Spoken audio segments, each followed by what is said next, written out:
आवाज़ की दुनिया के दोस्तों,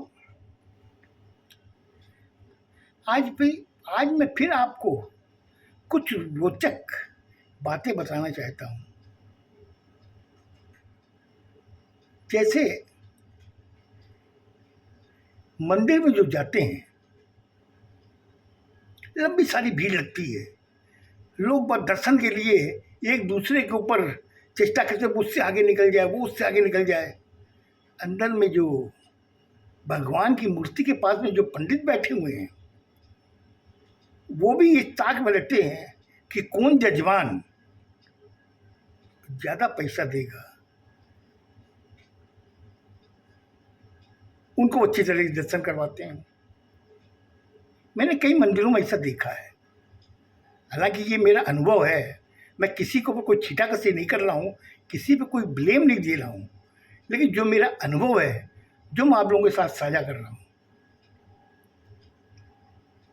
एक सज्जन सिल्क का कुर्ता और ब्रासलेट की धोती पहने हुए, उनके साथ में उनकी धर्मपत्नी, उनके 2 बच्चे अंदर घुसे।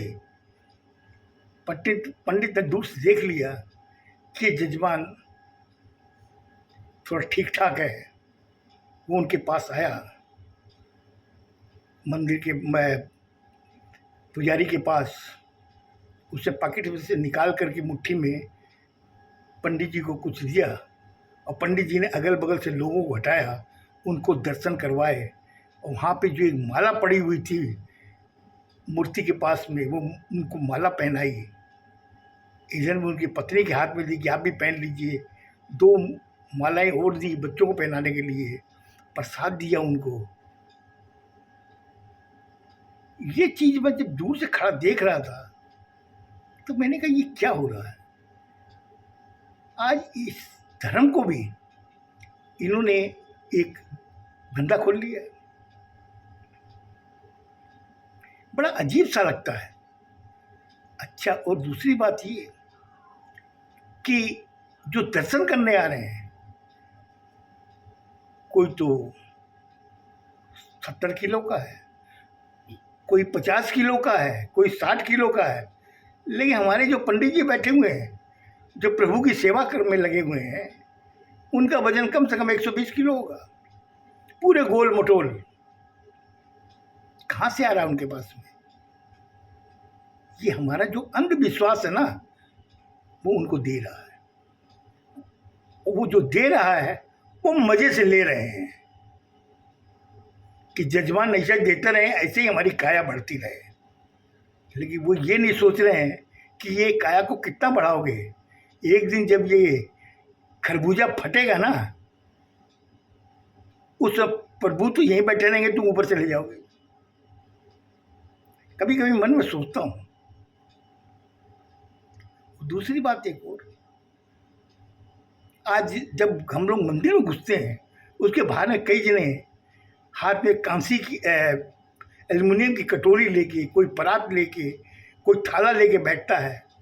बाबू बाबू बाबू, जिसको जैसी सलाह होती है वैसे उसको कोई 1 रुपया देता है, कोई 5 रुपया देता है, कोई 3 रुपया देता है, जिसकी जैसी सजा होती देता है। लेकिन मेरे ये समझ में नहीं आता है कि वो लोग तो दर्शन करने आए अपने घर से, प्रभु से मांगने के लिए, और ये तो डेली यहाँ बैठते हैं और प्रभु के दर्शन करते हैं। तो प्रभु उनको क्यों नहीं देते हैं? इसका मतलब कहीं ना कहीं प्रभु भी पक्षपात कर रहे हैं। जिनके पास है उनको तो और दे रहे हैं, और जिनके पास नहीं है उनकी तरफ देखते ही नहीं है। हालांकि मैं उन पर ब्लेम नहीं कर रहा हूँ, जो मैंने देखा है, जो मैंने अनुभव किया है, वो चीज़ आप लोगों के साथ में शेयर कर रहा हूँ। सोचिए ये क्या हो रहा है। हॉस्पिटल में आप चले जाइए कि जो मीडियम क्लास के लोग हैं उनके ट्रीटमेंट वैसा है, जो हाई फाई हैं उनका ट्रीटमेंट अलग है, और जो एकदम लाचार हैं उनका उनके लिए बेड भी नहीं है, वहाँ फर्श पे ही उनको गद्दा बिछा के लिटा दिया गया है। ये चीज़ मैंने हॉस्पिटल में देखी है, मैंने अनुभव किया है। जो हाई फाई हैं उनके ऊपर डॉक्टर 3 बार आते हैं, चेकिंग करते हैं उनकी हेल्थ की, उनकी रिपोर्ट देखते हैं कैसा ट्रीटमेंट में क्या डेवलपमेंट है। लेकिन जो मिडिल क्लास के हैं उनका एक टाइम बंधा हुआ, एक बार सुबह 11 बजे आएंगे, एक बार रात को 8 बजे आएंगे। और जो फर्श पे लेटे हुए हैं उनके लिए तो खाली वो हेड नर्स हैं, उन्हीं से रिपोर्ट ले लेते हैं, उसी हिसाब से उनको एडवाइस कर देते हैं। उनके पास में आके उनका हाथ भी पकड़ के नब्ज नहीं देखते हैं। अब ये किसका दोष है? डॉक्टर का दोष है या हॉस्पिटल के मैनेजमेंट का दोष है या उस ईश्वर का दोष है जिसे इन सबको इस पृथ्वी पे भेजा है? लेकिन पृथ्वी पे जो ये प्राणी आए, इन्होंने जो पक्षपात किया है ना, एकदम ही काबिले तारीफ है।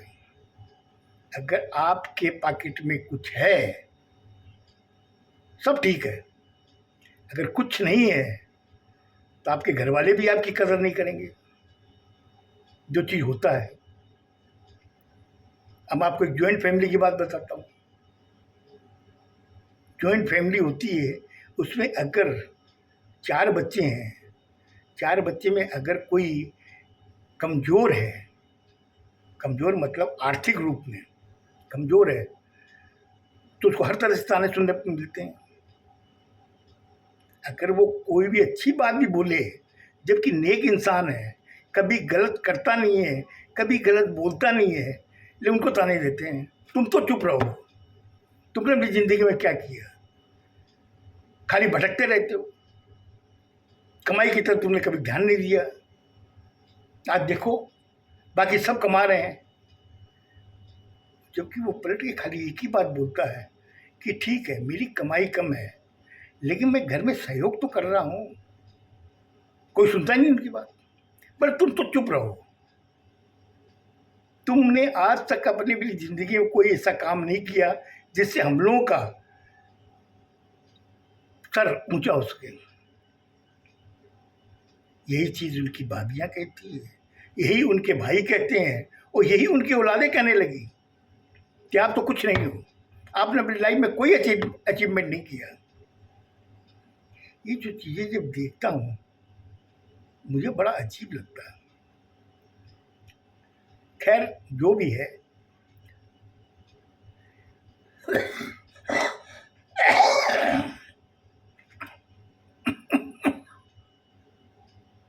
हालांकि मेरे कहने से ये बदलने वाला भी नहीं है, क्योंकि ये जब से सृष्टि बनी है तब से चीज़ होती आई है। एक बड़ी मछली छोटी मछली को खा जाती है, वो जब बड़ी होती है तो वो अपने छोटे वाले को खा जाती है। ये चीज़ होती आई है दुनिया में, होती रहेगी, लेकिन मुझे बड़ा अजीब लगता है। खैर मैं और क्या बताऊं आपको। अभी एक नया चला मोबाइल को जब देखता हूँ बच्चों के हाथों में तो मेरे समझ में नहीं आता है कि आखिर ये है क्या। वो किस फर्जी दौर में हम लोग जी रहे हैं,